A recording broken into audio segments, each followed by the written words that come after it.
Most of the classical people that come, because of the way they're trained, they're used to this system of, I'll show you, or we will look at the music and figure out together. You will understand what is to be done. And by next week, hopefully you will have done it. And then we'll see if you're correct or not, which is very, very different to what we're doing. And I lied to myself for many years that I was playing jazz, because if you don't choose to see it or won't accept that it's a language, take the structure of a language that we use every day, have phone calls, you chat to people, you don't think. That's the parallel. That's what it should feel like to make music with others. Either you're reading it or you've memorized the whole thing thinking, Right. I'm so cool, I don't have to read anything anymore. And then you realize you can only remember the last one or two tunes you played because you're not Right. speaking the language. You can't play from the perspective of the composer, and then you can't improvise. You can play all the right notes. You can buy the Oscar Peterson transcription book, which piano players do all the time, and have none of the experiences that he had at all, because you don't even know you just played an E flat 7 and why it went to D7. Again, I'm starting to feel that transition, but it comes from... So today, something a bit different. I'm with my student, friend, studio owner, choir director, composer, producer, Jim Hawkins in London. We're still speaking virtually, but we're just having a conversation today about things about learning that he's noticed, that I've noticed, and he's come to Jazz Skills as somebody who tried to learn jazz in the past. We always have interesting conversations, and when we do that, I always wish we had recorded them. So today we're going to record it and just hope that something resonates with you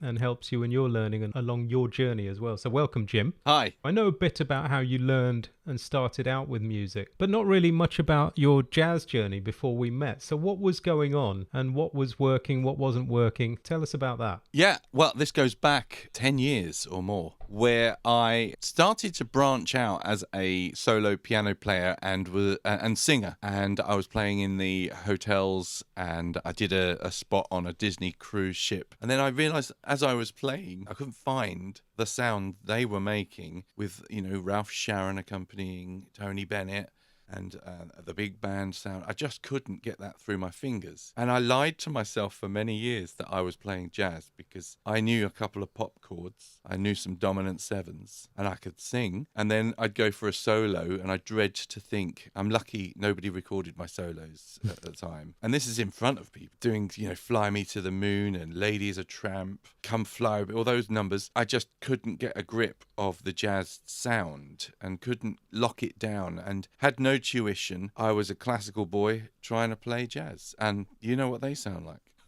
Well, what people might not realize is you end up with a classical accent. It's a different language, so you do end up with a very classical accent. And I think with many to most of the classical people that come, because of the way they're trained, they're used to this system of, I'll show you, or we will look at the music and figure out together. You will understand what is to be done. And by next week, hopefully you will have done it. And then we'll see if you're correct or not, which is very, very different to what we're doing. So how did you find that? How do you see now what you've ended up doing compared to what you thought you might be doing earlier on? The process of working with yourself as a Jazz Skills member and using all the resources that you've made available to us there has been nothing less than transformational. And I mean that as a piano player, but I also mean that as a general musician. In everything, what this process has taught me and brought to me had transformational effects on my music making across the board. And whether it's, little children's music tunes that I'm working on, or whether it's choral vocal arrangement, it has opened my eyes and brought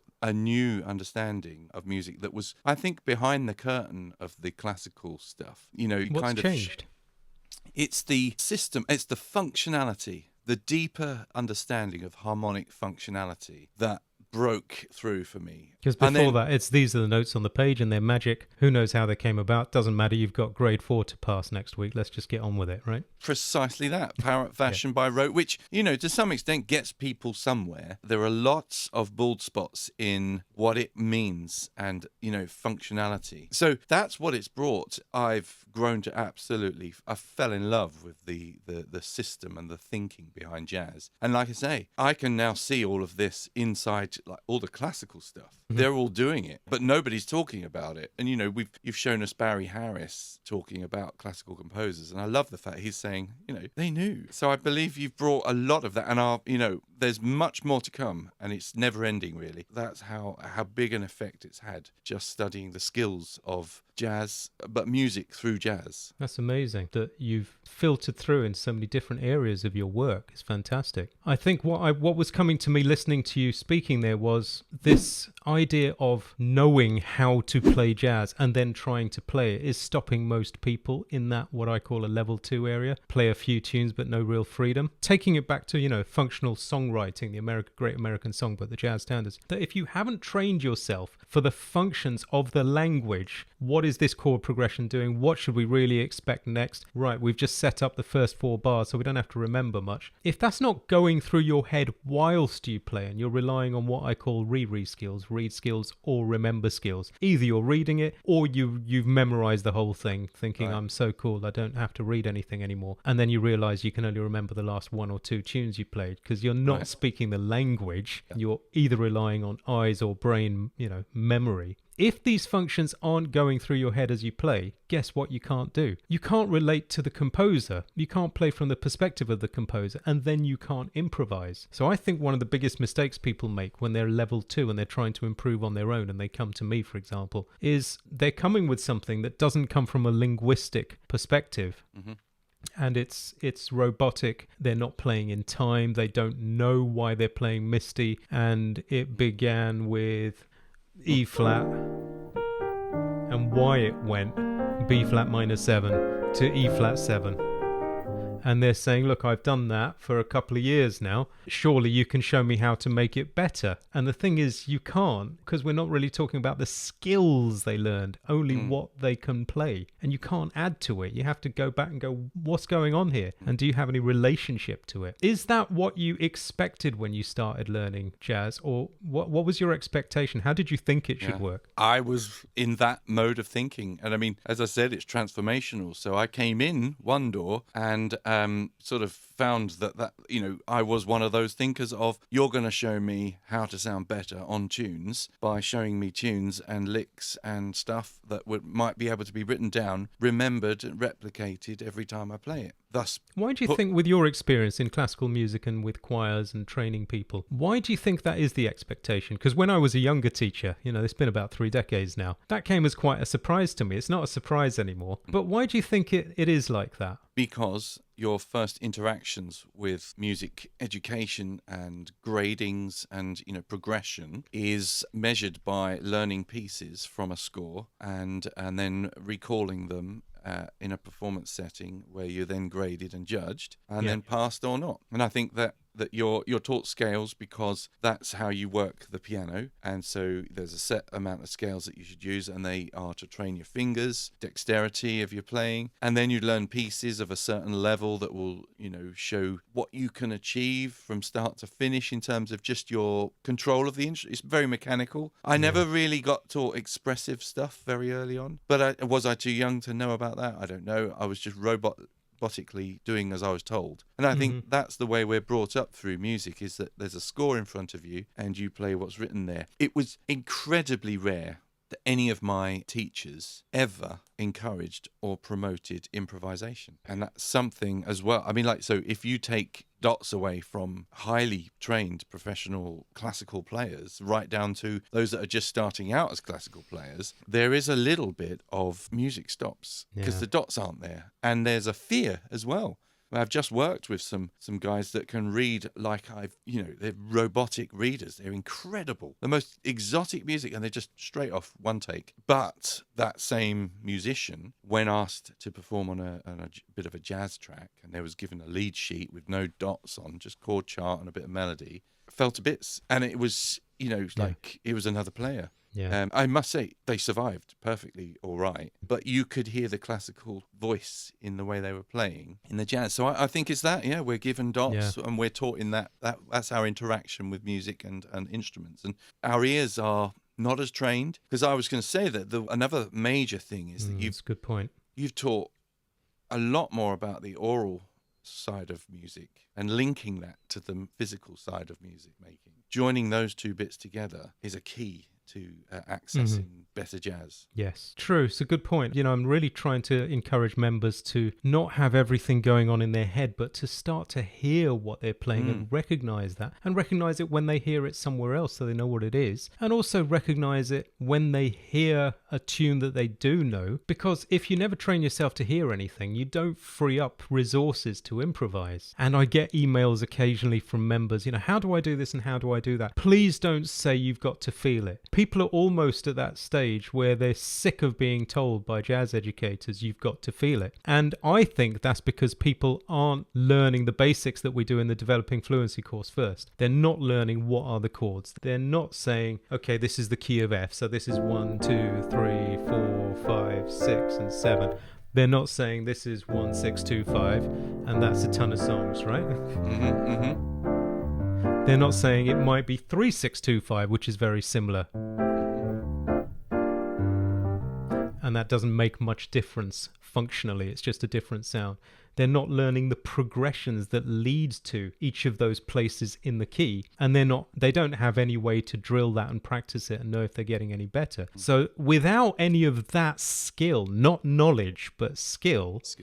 If somebody then says to you, well, try and hear this and try and feel that, it's got nothing to sit on. So people are sick of hearing jazz people go, hey, look at this thing I just did. You really got to feel it, right? You see, the thing you were saying with classical stuff, if people come through that and they get to, in England, what we call grade 8, people assume that academic way of working has got them results there. So if jazz people aren't giving you that, then there's a lack of structure, which there usually is, let's be honest about it. But there isn't always a lack of structure. But people assume that a tick box system, because it's what they had since the beginning, pictures of frogs in a book, and you tick off number 1, 2, 3, and then you go back next week. But if somebody hasn't done that with you, then how could you possibly learn to play jazz? Do you think Barry Harris did that? Do you think Charlie Parker did that? Do you think Duke Ellington did it and Louis Armstrong did it? Of course they didn't. So it's that really different approach of showing people it's like music flows like water, jazz flows like water, and you can't get hold of water by clutching at it. But if you can show somebody to put their hand in it, then they can experience it. And once they experience it, it will teach them certain things. I feel when you're learning jazz, if you don't let experiences of playing progressions, using tunes to learn the skills of progressions rather than forgetting all about knowledge when you're playing, if you can do that, then you can start to experience the same thing Oscar Peterson is experiencing with 1,000,000 times more virtuosity and experience, but he's experiencing the language in the same way. You can have basically the same experience as a jazz musician, but you can play all the right notes. You can buy the Oscar Peterson transcription book, which piano players do all the time, and have none of the experiences that he had at all, because you don't even know you just played an E flat 7 and why it went to D7, because it was a tritone substitution. But that's not on the original, but he did it because he knows about things like that. So I know that now you are doing things like that. You're accompanying singers, you're going out and you're playing solo gigs. And are you now finding that the skills that you're working on are starting to come out of your fingers when you didn't even expect them to, and surprising you every now and then? Absolutely, yeah.